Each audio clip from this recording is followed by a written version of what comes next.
কিন্তু যাদবপুরের ভেতরে যারা স্টুডেন্ট ছিল তারা অনেক রকম বেসিক্যালি প্রচুর তাদের মধ্যেও টেনশন জাস্ট তৈরি হয়েছিল। আমরা সবাই আটকে ছিলাম। ক্যাম্পাসে বহিরাগত প্রবেশ এটাকে আমাদের একটু রেস্ট্রিক্ট করতে হবে, বিশেষ করে রাত্রিবেলা। যাদবপুরে হচ্ছেটা কি, এই প্রশ্ন রয়েছে, কারণ দফায় দফায় উত্তেজনা ছড়ালো যাদবপুরে বুধবার রাতে। অপরদিকে দাঁড়িয়ে যে প্রশ্ন এখন বড় হয়ে দাঁড়িয়েছে যে এই ঘটনার দায় কার। ইতিমধ্যে যাদবপুর বিশ্ববিদ্যালয় কর্তৃপক্ষ তারা থানায় লিখিত অভিযোগ দায়ের করেছে। অন্যদিকে দাঁড়িয়ে যে প্রশ্ন বারংবার উঠছে, যে ঘটনা ঘটলো তার এতক্ষণ পর কেন হলো, সবটাই জানবো এই মুহূর্তে। আমার সঙ্গে যাদবপুর বিশ্ববিদ্যালয়ের উপাচার্য রয়েছেন চিরঞ্জীব ভট্টাচার্য। স্যার, আপনাকে স্বাগত এই সময় লাইভে। 37 ঘন্টা পর একটা অভিযোগ জানানো হচ্ছে বলে বলা হচ্ছে, এতক্ষণ পর কেন? এই প্রশ্ন স্টুডেন্টসরাই তুলছে, বাইরের মানুষ তো তুলছেই। এটা প্রথমত হ্যাঁ, প্রায় 37 ঘন্টাই হবে হয়তো। তো ইস্যুটা হচ্ছে, এটা হয়েছে বুধবার আর বৃহস্পতিবারের যে রাতটা, 19 তারিখ রাত অথবা 20 তারিখ আর্লি মর্নিং বলা যেতে পারে। তো সেটা হওয়ার পর এবার বৃহস্পতিবার দিনটা ভীষণই একটা ক্যাওটিক দিন গিয়েছিল যাদবপুর ইউনিভার্সিটিতে, ইন্টারনাল টেনশন। এবং 20 তারিখ আমাদের একটা প্রোগ্রাম ছিল টেকনোলজি ভবনে। টেকনোলজি ভবনে সকাল আমি 10:15 পৌঁছেছিলাম, কারণ অনেক ডিস্টিংগুইশ কিছু delegates from outside Jadavpur university তারা এসেছিলেন। তার মধ্যে যেমন ধরা যাক, ফর এক্সাম্পল, আইআইটি কানপুরের ফর্মার ডিরেক্টর ছিলেন, বা আরও অন্যান্য বিশিষ্ট ব্যক্তিবর্গ ছিলেন।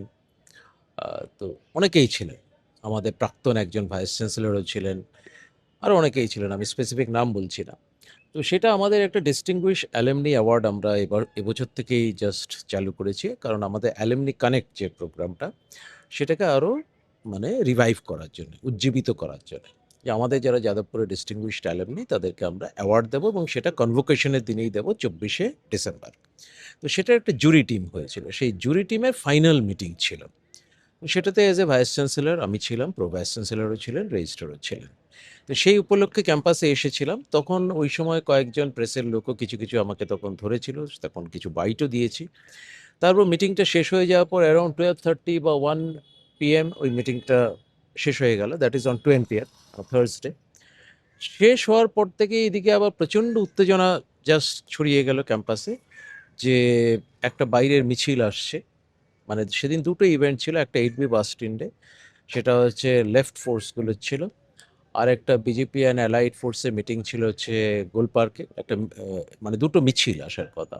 তো সেই দুটো মিছিল যাতে মুখোমুখি না হয়, সেটার জন্য পুলিশ, যারা বেসিক্যালি ল এনফোর্সিং এজেন্সি, তারা খুব ভালো কাজ কিন্তু তারা বেসিক্যালি সেদিন জাস্ট করেছে, যাতে কোনো রকম টেনশন না হয়। এবং দুটো মিছিলে কোনোটিকেই যাদবপুরে ঢুকতে দেওয়া হয়নি ক্যাম্পাসের ভেতরে। কিন্তু যাদবপুরের ভেতরে যারা স্টুডেন্ট ছিল তারা অনেক রকম বেসিক্যালি প্রচুর তাদের মধ্যেও টেনশন জাস্ট তৈরি হয়েছিল। যাদবপুরের ভেতরেও টেনশন ছিল, কারণ আগের দিন রাত্রেই জাস্ট এই ঘটনাটি ঘটেছে। তো আমি টেকনোলজি ভবনে কনফাইন্ড হয়ে গিয়েছিলাম। আমি সেদিন I couldn't go to the administrative building. আমি সেখানে অরবিন্দ ভবনে যেতে পারিনি, ওখানেই আটকে গিয়েছিলাম। এবং বুধবার সকাল 10:15, বুধবার না, বৃহস্পতিবার সকাল 10:15টায় ঢুকেছি। আমি ক্যাম্পাস থেকে বেরিয়েছি রাত 10:15টায়। ফলে গোটা দিনই টেকনোলজি ভবনে আটকে। এবং আমি, প্রভিসি এবং রেজিস্ট্রার, আমরা এক জায়গাতে ছিলাম না, বিচ্ছিন্নভাবেই আটকে ছিলাম। আমরা সবাই আটকে ছিলাম, কিন্তু বিচ্ছিন্নভাবে। ফলে আমরা নিজেরা কোঅর্ডিনেটও করতে পারিনি। ফলে যেহেতু মেইন বিল্ডিং যেতে পারিনি, কোনো অ্যাকশনও নেওয়া যায়নি। কারণ অরবিন্দ ভবন আমাদের মেইন অ্যাডমিনিস্ট্রেটিভ বিল্ডিংয়ে যেতে না পারলে কিন্তু কোনো অ্যাকশন নেওয়া খুব ডিফিকাল্ট। কিন্তু স্যার, একটা প্রশ্ন অবশ্যই থাকছে, বাম ছাত্র সংগঠন তারা বলছে যে তারা জেনারেল বডি মিটিং করছিল, সেখানে বাইরে থেকে কিছু ছেলেকে এনে এটা হামলা বুধবার করানোর রাত। অভিযোগ করা হচ্ছে। অন্যদিকে বুধবার। এবিভিপির তরফে এই অভিযোগ আজকেও করা হচ্ছে, যেখানে গতকাল যাদবপুর বিশ্ববিদ্যালয়ের ভেতরে যে মাঠ রয়েছে সেখানে বাইরের থেকে মানুষজন এসে তারা বিভিন্ন আজাদি স্লোগান দিচ্ছে। এটা কেন করছে সেই নিয়ে তারা আপনার দৃষ্টি আকর্ষণ করতে চাইছে। এটা ওপর একটা ডেফিনেটলি টেনশন তো বজায় রয়েছে। এইটাই, টেনশনটাকে মিনিমাইজ করার জন্যই আমি চেষ্টা করছি, যাতে তার জন্য একটা অল স্টেক হোল্ডার মিটিংও সোমবার দিন করা হয়েছে। গতকালই পুলিশ কমপ্লেইনও করা হয়েছে, আমরা একটা এনকোয়ারি কমিটিও করলাম। তো আশা করি এই টেনশনটা ডিসিপেট করার জন্য একটা অল স্টেক হোল্ডার মিটিং করা হয়েছে, যে ভাইস চ্যান্সেলর হিসেবে আমি সব রকম যারা স্টেক হোল্ডার আছে যাদবপুরে সবার সাথে আমি কথা বলবো, যাতে এই টেনশনটাকে কমানো যায়, এবং সবাই যাতে যাদবপুরে একাডেমিক এনভায়রনমেন্টটাকে ফিরিয়ে আনার ব্যাপারে দলমত নির্বিশেষে সবাই যাতে একজোট হয়, একমত হয়। এবং এখানে যে ঘটনাটা, এটা বহিরাগত প্রবেশ যাদবপুরের একটা দীর্ঘদিনের সমস্যা। এটাকে আমি 2018 সালে যখন রেজিস্ট্রার ছিলাম তখন এটাকে স্ট্রিক্টলি একবার আমি এনফোর্স কিন্তু করেছিলাম অ্যাজ রেজিস্ট্রার। হুম। রাত 8টার পর আমি ক্যাম্পাস খালি করে দিয়েছিলাম। আমি 9টা-10টার সময় মাঝে মাঝে দু একদিন এসে ঘুরে দেখেও গেছি যে সমস্ত খালিই রয়েছে। কিন্তু প্রভিসি থাকাকালীনও কিছুটা ছিল। পরে এই যে ইন বিটুইন টাইমটা গেল যখন যাদবপুরে কোনো পার্মানেন্ট ভাইস চ্যান্সেলর ছিলেন না, ওই সময় ব্যাপারটা একটু আবার রিল্যাক্সড হয়ে গেছে। তো এই যে ক্যাম্পাসে বহিরাগত প্রবেশ, এটাকে আমাদের একটু রেস্ট্রিক্ট করতে হবে, বিশেষ করে রাত্রিবেলা। স্যার, অন্যদিকে রাজ্যের মন্ত্রী দিলীপ ঘোষ তিনি বলছেন যাদবপুর একটি আইল্যান্ড এবং সেখানে সার্জিক্যাল স্ট্রাইক পরবর্তীকালে যদি সেই সুযোগ আসে সেটা করা হতে পারে, কারণ যেভাবে এরকম বিভিন্ন বক্তব্য বারবার উত্তেজনা ছড়াচ্ছে সেক্ষেত্রে তো বাইরেও এরকম কোনো কমিউনাল ঘটনা ঘটতেই পারে, এটা তার অভিযোগ। দেখুন, রাজনৈতিক কোনো মানে হুম। নেতৃত্বের বক্তব্যের ভিত্তিতে আমি কোনো হুম। কমেন্ট করব না, কারণ আমি রাজনৈতিক ব্যক্তিত্ব হুম। নই। আমি একজন একাডেমিশিয়ান, হুম। শিক্ষাবিদ। হুম। যাদবপুরে 35 বছর ধরে হুম। আছি। লাস্ট 10 বছর অ্যাডমিনিস্ট্রেশনের সাথে যুক্ত। কিন্তু আফটার অল আমি একজন একাডেমিশিয়ান। হুম। আমি কিন্তু রাজনীতিবিদ নই। হুম।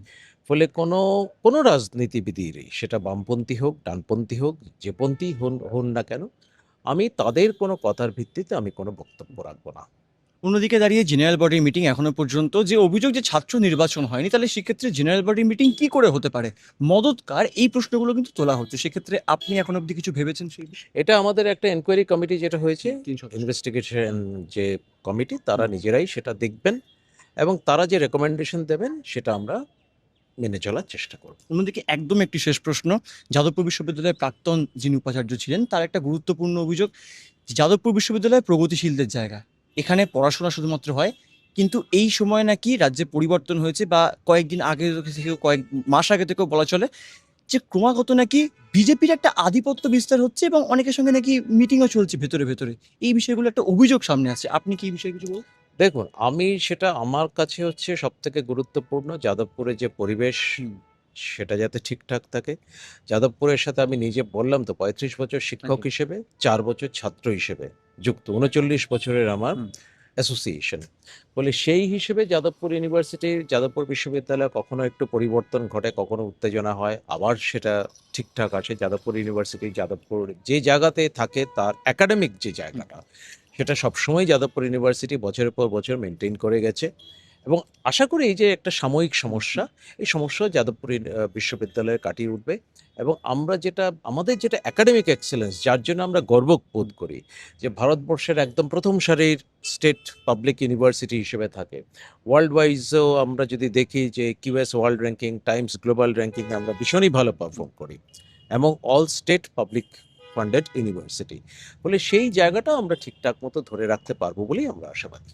অনেক ধন্যবাদ। আমরা কথা বলছিলাম যাদবপুর বিশ্ববিদ্যালয়ের উপাচার্যের সঙ্গে। তিনি যে বিষয়টি স্পষ্ট করলেন যে যেভাবে ক্রমাগত উত্তেজনা ছড়িয়েছে সেই নিয়ে কিন্তু স্টেক হোল্ডারদের মিটিং এবং সেই স্টেক হোল্ডারদের মিটিং থেকে কিন্তু বিভিন্ন বিষয় উঠে আসবে। অন্যদিকে দাঁড়িয়ে কিন্তু যেভাবে গত বুধবার থেকে গত বৃহস্পতিবার যেভাবে দফায় দফায় বাইরেও উত্তেজনা ছড়িয়েছিল তা নিয়ে কিন্তু তদন্ত কমিটি গঠন করা হয়েছে। তারা খতিয়ে দেখবে এবং যে বিষয়টি তিনি স্পষ্ট করলেন যে কেন এত দেরিতে যাদবপুর বিশ্ববিদ্যালয়ের তরফে অভিযোগ দায়ের করা হয়েছিল। সমস্ত বিষয় নিয়ে যে প্রশ্ন, যাদবপুর বিশ্ববিদ্যালয়ে শান্তি কবে ফিরবে, এর উত্তর কিন্তু এখনো অধরা।